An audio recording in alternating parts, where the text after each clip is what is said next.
leader de l'Info Éco. 15 grands pays d'Asie ont signé hier le plus grand accord commercial de la planète. On en parle ce matin avec Christophe Dansette. Bonjour Christophe. C'est un accord extrêmement important qui vient d'être conclu.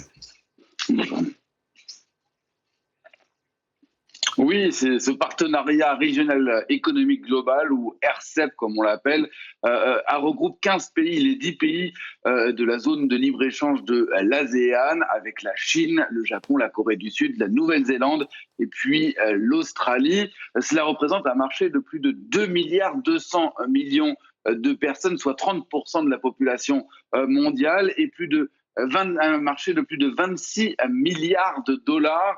Là aussi, c'est près d'un tiers du PIB de la planète. C'est plus que n'importe quel accord de libre-échange. C'est plus aussi que l'Union européenne. Alors concrètement, Christophe, à quoi va servir cet accord ?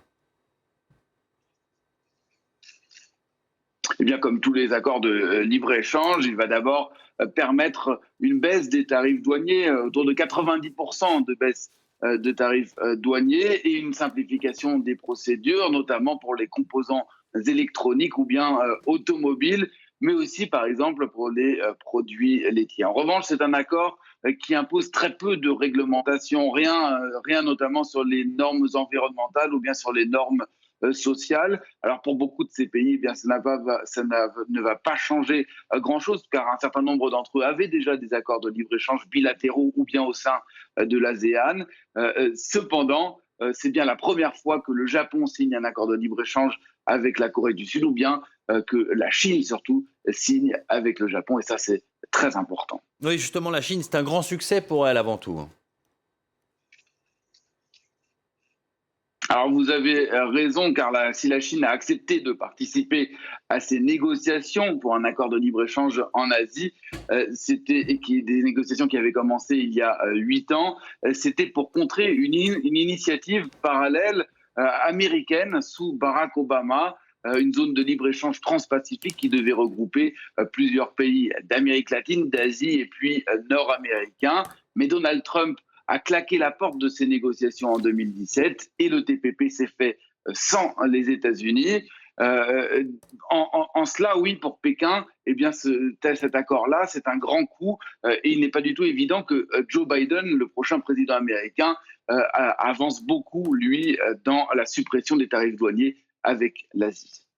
Alors les marchés sont à surveiller de près, évidemment, après cette annonce. Comment est-ce qu'ils réagissent pour l'instant ? Eh bien, vous pouvez l'imaginer, hein, Damien, ils saluent fortement cet accord. Ils sont tous en forte hausse. Visiblement, on a un problème de liaison avec Christophe Dansette. Il n'empêche que ces chiffres des marchés asiatiques, on va peut-être les revoir d'ailleurs. Pour l'instant, tout est au vert après cette annonce d'accord de libre-échange Asie-Pacifique. Pour les chiffres des marchés asiatiques, on les a vus à l'instant. On suivra bien sûr l'ouverture des marchés européens tout à l'heure à 9h. Regardez à nouveau aussi les principales valeurs asiatiques qui ont beaucoup augmenté, que ce soit du côté de Nissan, Mitsubishi, Tokyo Electronics avec plus de 5%, ou encore Samsung, voilà, qui encourage évidemment les marchés asiatiques et qui est annoncé comme une bonne nouvelle dans cette région. Voilà pour l'Info Éco.